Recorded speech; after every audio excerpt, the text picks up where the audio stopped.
যদিও জিকিরগুলো খরচ না, যদিও জিকির যেগুলো আমরা পড়েছি এগুলো আদায় করা খরচ নয়,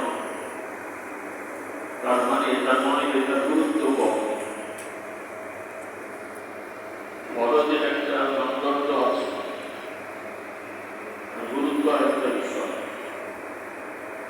কথা সবাই জানে, রাসূলুল্লাহ সাল্লাল্লাহু আলাইহি ওয়াসাল্লাম জানান, যে ব্যক্তি রমজানের সব কটি রোজা রাখবে, এরপরে সওয়ালের 6টা রোজা রাখবে, কি পরিমাণ সওয়াব,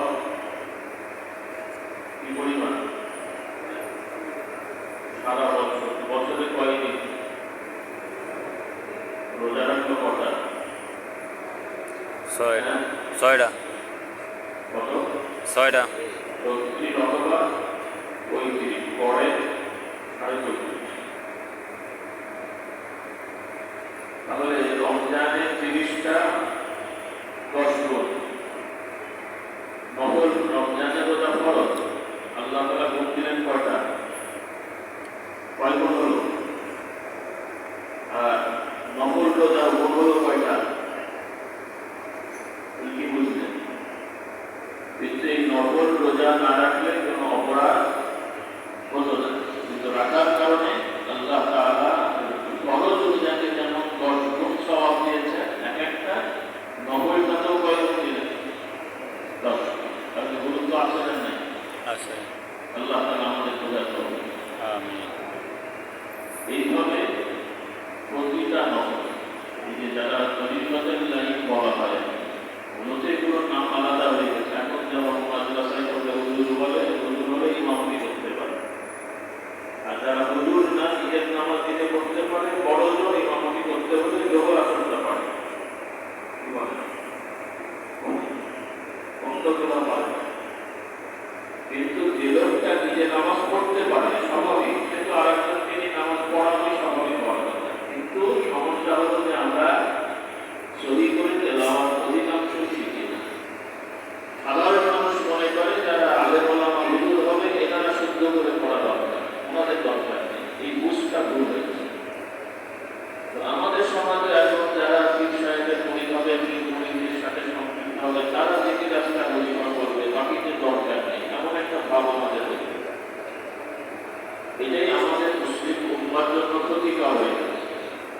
মুসলমানদের একটা বড় অংশ সঠিকভাবে ফরজও ঠিক মতো পালন করে না, আবার যারা আলহামদুলিল্লাহ ফরজ পালন করেন তাদের একটা বড় অংশ নফলকে গুরুত্ব দেন না।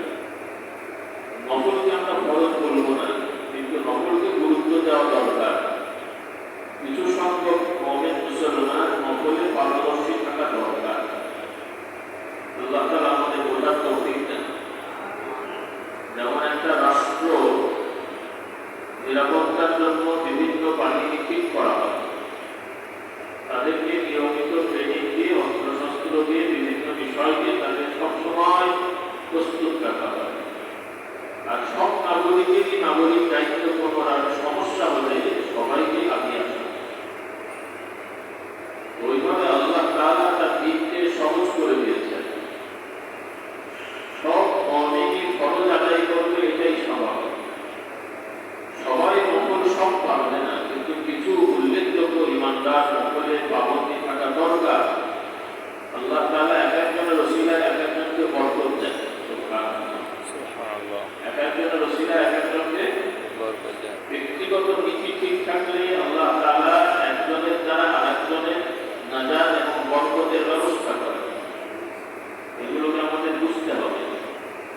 হ্যাঁ, ব্যক্তিগতভাবে যে যেটা পালন করে ওইটাই তার প্রাপ্য। একজনের পালনের দ্বারা আরেকজনেরটা কবুল হয় না। একজন ফরজ নামাজ পড়ছে, আপনি পাশে বসে আছেন, জায়নামাজ আগিয়ে দিলেন, ওযুর পানি আগিয়ে দিলেন, আপনি ওযুর পানি আগিয়ে দিলেন, ফরজ জায়নামাজ আগিয়ে দিলেন, উনি নামাজ পড়লো, আপনার তো আদায় হয়ে গেছে। ভালো কাজে সহযোগিতা করাও ভালো, তার জন্য কি ফরজ নামাজ আদায় হয়ে যাবে?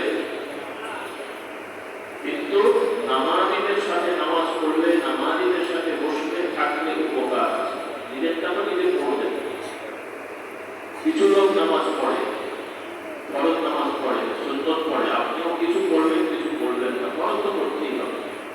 এটাও